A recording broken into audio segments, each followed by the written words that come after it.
Lord Hill, having considered your allegiance, which by the sounds of the claps in this chamber seems to be very clear, may I now turn to your effective powers. Many in the Conservative Party lauded your appointment as evidence that David Cameron could protect the interests of the UK's important industry, employing 1.5 million people, our financial services sector. But in your employment contract with Juncker, the so-called mission letter, there is no instruction to remove overbearing regulation, nor to prevent the financial transaction tax. Indeed, so concerned is the EU to prevent you having any influence, they have removed the enforcement of the cap on bankers' bonuses from your brief and given it to another commissioner, notwithstanding that good corporate governance and salaries are an essential part of financial stability. You report into your team leaders, Katainen and Dombrovskis, leading the Financial Times uncharitably to call you just a junior player in a team.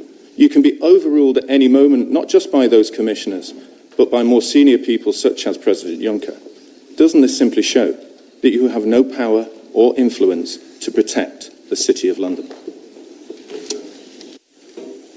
Well, I think the fact that we're all sitting here today with such a turnout from Econ Committee shows that Econ and this Parliament take very seriously the powers and responsibilities that commissioners have, and quite rightly want to hold them to account.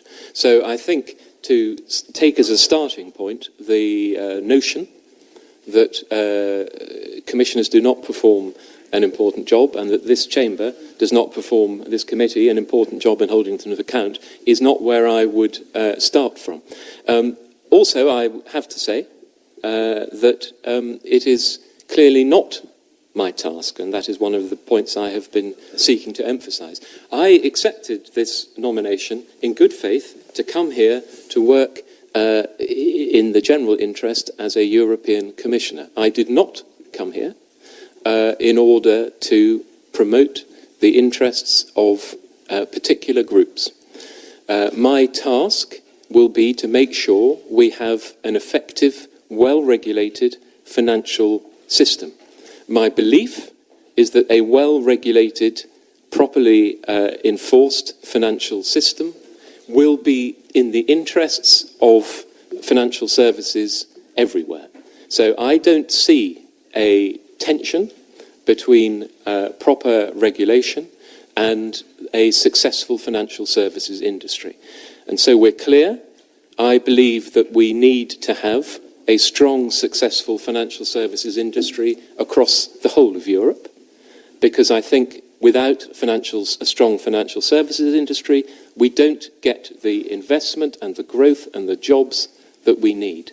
So you would be wrong if you're trying to caricature me, which I'm sure you are for domestic political purposes, as someone who is not concerned about the financial services industry, a very important part of which is in London.